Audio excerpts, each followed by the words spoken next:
Doctor Sindhu Sen और विमल कुमार आसंकर पुत्र सुदीप्त और पुत्रवधू रश्मि रंजितांकर विवाह अवसर में प्रकाश पाई एक अभिनंदनिका पुस्तक प्रीतिमुग्धा जो ओडिशार 75 जन लेखक लेखिका लेखा प्रकाश पाई।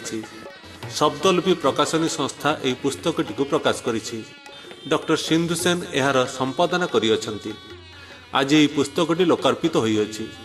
अतिथि भाव में डॉक्टर मनमथ कुमार प्रधान जोगदे पुस्तकटी को उन्मोचन करथिले। एही अवसर में सेठारे प्रकाशक व्योमनाथ रथ, इंजीनियर सुदर्शना आस, पार्थसारथी पंडा, मनस्विनी देवी, प्रतिमा पंडा प्रमुख उपस्थित रही वक्तव्य प्रदान करथिले।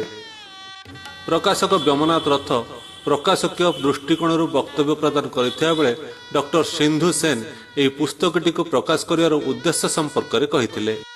मुख्यतः लोक माने विवाह लक्ष लक्ष टंका खर्च करुथिया बेले सेमिति किछि स्मारकी रखु नाहंती।